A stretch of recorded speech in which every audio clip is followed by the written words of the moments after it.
प्रधानमंत्री नरेंद्र मोदी संगम में डुबकी लगा रहे हैं, मंत्रोच्चार हो रहा है। आपके सामने क्या तस्वीर, जरा बताइए। तो देखिए, प्रधानमंत्री नरेंद्र मोदी संगम में स्नान कर चुके हैं। विशेष नाव से गए थे, मुख्यमंत्री योगी आदित्यनाथ उनके साथ थे। स्नान के बाद पूजन का कार्यक्रम होगा, जिनमें गंगा माँ की आरती है और उनका स्मरण है। साथ ही देखिए, कुछ और भी सूचना आ रही है कि प्रधानमंत्री नरेंद्र मोदी अक्षयवट का भी दर्शन कर सकते हैं और जो बड़े हनुमान जी बंधवा पे हैं, लेटे हुए हनुमान जी, इसी यानी कि किला घाट के बगल में ही है, थोड़ी सी दूरी पर है, उनका भी वो दर्शन कर सकते हैं, उनका भी पूजन कर सकते हैं। कुल मिलाकर प्रधानमंत्री नरेंद्र मोदी आज अद्भुत संयोग में उन्होंने संगम में आस्था की डुबकी लगा ली है। एक संगम का एक मैसेज दिया है सभी के लिए।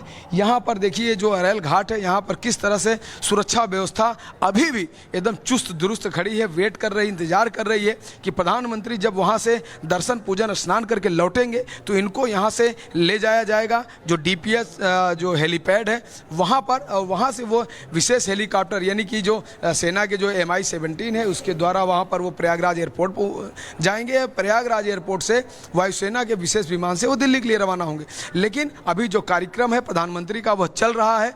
प्रधानमंत्री स्नान कर चुके हैं, बहुत ही दिव्य भव्य रूप में वो दिख रहे थे। चूंकि भगवा कलर का वह एक ड्रेस पहने थे, भगवा कलर में उन्होंने स्नान किया है। श्रद्धालु संगम नोच पर उनका इंतजार कर रहे थे, उनसे मिलने के लिए। मोदी मोदी के नारे लगा रहे हैं, योगी योगी के वहाँ पर नारे लग रहे हैं। जैसा कि मैं रेल घाट पर भी देख रहा हूँ, यहाँ पर भी भारी संख्या में श्रद्धालु मौजूद थे जिनसे मैंने बात किया। कोई न तो कोई जात दिख रही है, न कोई धर्म दिख रहा है, न यहाँ कोई ऊंचा है, न कोई नीचा है, न कोई क्षेत्रवाद दिख रहा है। सभी राज्यों से लोग आए हैं, कोई हैदराबाद, कोई गुजरात, कोई हिमाचल, कोई पंजाब, सब जगह से श्रद्धालु आए हैं, यहाँ पर संगम में डुबकी लगा रहे हैं। और अभी तक अनुमान के तहत 38 करोड़ से ज़्यादा श्रद्धालुओं ने आस्था की डुबकी त्रिवेणी में, तीर्थराज प्रयाग में लगा ली है। और जो बचा हुआ अभी 20 से 21 दिन है, 21 दिन यानी शिवरात्रि तक का जो मेला है, इसमें भी उम्मीद है कि करोड़ों की संख्या में श्रद्धालु पहुंचेंगे। उत्तर प्रदेश सरकार ने जो एक लक्ष्य बनाया था कि हमको 40 करोड़ श्रद्धालुओं को स्नान और दर्शन कराना है, वह लक्ष्य कहीं पार हो जाएगा, उससे ज़्यादा श्रद्धालु आ सकते हैं। हालांकि मौनी अमावस्या पे एक घटना भी हुई थी जिसके कारण ये लगा कि श्रद्धालुओं की संख्या काफ़ी कम होगी, लेकिन लगातार बसंत पंचमी के दिन देखा गया 3.25 करोड़ लोग यहाँ पर आए, स्नान किए। वो लास्ट अंतिम अमृत स्नान था। वहाँ पर अखाड़ों ने समय से पूरी तरह से अपनी समय के हिसाब से उन्होंने संगम में जो अमृत स्नान है उसका लाभ लिया। श्रद्धालुओं ने भी बढ़ चढ़ के करोड़ों की संख्या में अमृत स्नान का लाभ लिया। और ऐसे में लगातार लाखों की संख्या में श्रद्धालु देश भर के कोने कोने से प्रयागराज कुंभ चले आ रहे हैं। वो जो मौनी अमावस्या पे जो घटना घटी है उसको, उस दुख को पीछे छोड़ दिया है श्रद्धालुओं ने। उस दुख को पीछे छोड़ते हुए लगातार वह अपने कल्याण के लिए, अपने परिवार के कल्याण के लिए, अपने नातेदार, रिश्तेदार, समाज, देश के कल्याण के लिए त्रिवेणी में संगम में डुबकी लगाने के लिए चले आ रहे हैं। और यहाँ पर मैंने अभी दीवानगी देखी, मैंने अपने लोगों को दिखाया, अपने दर्शकों को दिखाया कि किस तरह से अलग अलग राज्यों से आए हुए श्रद्धालु वो मोदी को सीधा देख रहे हैं। कुछ ने कहा कि मैंने पहली बार मोदी को सीधा देखा, अभी तक तो हम टीवी में देखते थे, और लेकिन उनको बहुत अच्छा लगा। उन्होंने कहा प्रधानमंत्री ने हाथ जोड़ के हम लोगों से अभिवादन किया, यह दृश्य उनके अंदर तक गर कर गया। उन्होंने कहा कि प्रधानमंत्री की जो विनम्रता थी वो बहुत अच्छी लगी और यह लोग भी उत्साहित थे, वहाँ पर मोदी मोदी के नारे लगा रहे हैं। तो कुल मिलाकर आप देखिए, यह वो संगम का पूरा क्षेत्र है, ये पूरा परिक्षेत्र ही संगम का है। क्योंकि वो सामने जो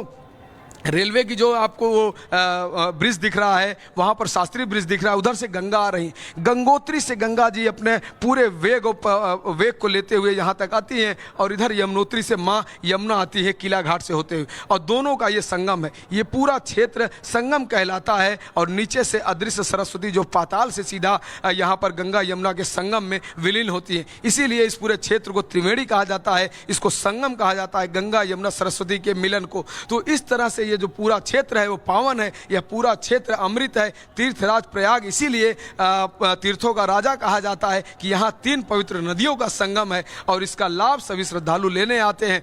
जिस तरह से 144 वर्षों के बीच में यह अद्भुत संयोग लगा है, उस संयोग का आनंद लेने के लिए, उसका पुण्य लेने के लिए, उसका लाभ लेने के लिए खुद प्रधानमंत्री नरेंद्र मोदी यहाँ पहुंचे हैं। और अभी कहा जा रहा है कि 10 तारीख को देश की जो राष्ट्रपति हैं, यानी कि जो प्रथम सदस्य हैं, महिला सदस्य हैं, वह भी यहाँ पर आने वाली वाली हैं और पुण्य की डुबकी लगाएंगी। उपराष्ट्रपति पहले ही डुबकी लगा के चले गए हैं, रक्षा मंत्री पहले ही डुबकी लगा के चले गए, गृह मंत्री पहले ही डुबकी लगा के चले गए हैं। लगभग 73 देशों के जो दूतावास के जो सदस्य हैं वह पहले ही डुबकी लगा के चले गए। अभी भूटान के नरेश आए थे, उन्होंने भी डुबकी लगाया।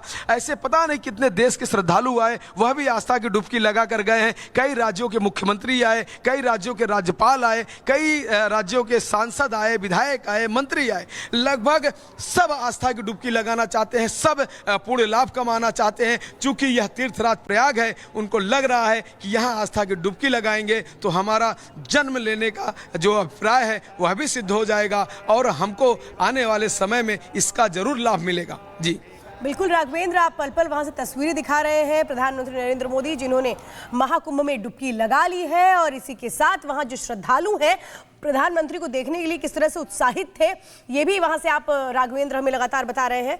और मैं यही जानना चाहूंगी आपसे संजीव जी, ये तस्वीरें प्रधानमंत्री अगर जा रहे हैं महाकुंभ में डुबकी लगा रहे हैं तो इस पे इतनी आपत्ति किस बात की? मैंने कहा सोचा कि इस पे कोई प्रश्न नहीं है, बहुत खूबसूरत दृश्य है, लेकिन प्रतीकों की राजनीति करना, कैमरे का इस्तेमाल करना और मीडिया को नचाना कोई यदि सीख सकता है तो देश के प्रधानमंत्री से सीख सकता है। आज दिल्ली पिछले 5 वर्षों के कार्यों की समीक्षा करके हमें वोट दे रही है। हम शिक्षा की बात कर रहे हैं, स्वास्थ्य की बात कर रहे हैं, बिजली की बात कर रहे हैं, पानी की बात कर रहे हैं और पिछले 1 घंटे से टीवी पे क्या चल रहा है इनके पहनावे पर चर्चा कर रहे हैं हम लोग। ये धृष्टता, ये देश को समझना पड़ेगा इस बात को कि हम कहाँ ले जा रहे हैं और वो कहाँ ले जाना चाहते हैं हमको। आज क्या इस पर चर्चा होनी चाहिए? जानबूझ के ये चुना गया है दिन और हम प्रश्न खड़ा नहीं कर रहे हैं। किसी के धर्म जब है, जब तक धारण करने योग्य हो, अंदर में आप हैं कितने धार्मिक हैं वो आपको मजबूती देता है। लेकिन जब इस तरह से बड़ा सवाल ये है कि जब आपने प्रचार किया, आप इतने सालों से सत्ता में 10 सालों से, तो फिर जनता के साथ आपका जो जुड़ाव वो क्या कम हो रहा है? आप लोगों को क्या कम कॉन्फिडेंस है जो अगर प्रधानमंत्री महाकुंभ में आज चर्चा किस पे होनी चाहिए? क्यों आज यदि वो वहां नहीं जाते तो आप किस बात पे चर्चा कर रही होती? आज हमारे मुद्दे पे बात कर रही होती है, आप जनता के बारे में बात कर रही होती, शिक्षा स्वास्थ्य की बात कर रही होती, बिजली पानी की बात कर रही होती, बुजुर्गों की बात कर रही होती, महिलाओं की बात कर रही होती। लेकिन अभी क्या चर्चा चल रही है? कितना सुंदर दिखाई दे रहा है ये धवल वस्त्र, ये गेरुआ वस्त्र, उस पर चर्चा कर रहे हैं। आप इसका मतलब देश के मीडिया का इस्तेमाल, ये दुरुपयोग है, ये दुरुपयोग है, ये दुरुपयोग है। चुनाव में 19% तक 11% तक कहां वोट हुआ है वो भी तो चल रहा है। वो तो चलेगा, हमें पता है वो चलेगा, लेकिन किस नियत से वो वहां गए हैं ये देश की जनता इतनी मूर्ख भी नहीं है कि नहीं समझ रही है, वो देश की जनता समझ रही है। संजीव जी, जो मुद्दे आपने गिनवाए हैं, इलेक्शन के अनाउंसमेंट के पहले से मीडिया उन मुद्दों पर काम करना शुरू कर देती है कि आखिरकार जनता का मुद्दा क्या है और किस मुद्दे पर जाकर के वो वोट करने वाले हैं। आज सवाल धर्मेंद्र जी से, एक लाइन आपके पास लौटूंगी संजीव जी। धर्मेंद्र जी एक भी बार नहीं दिखा पाए हैं हमने टीवी पर। धर्मेंद्र जी, आप स्नान करने गए थे, सबसे पहले जवाब तो मुझे ये चाहिए आपसे। देखिए, आस्था, आप स्नान करने गए थे,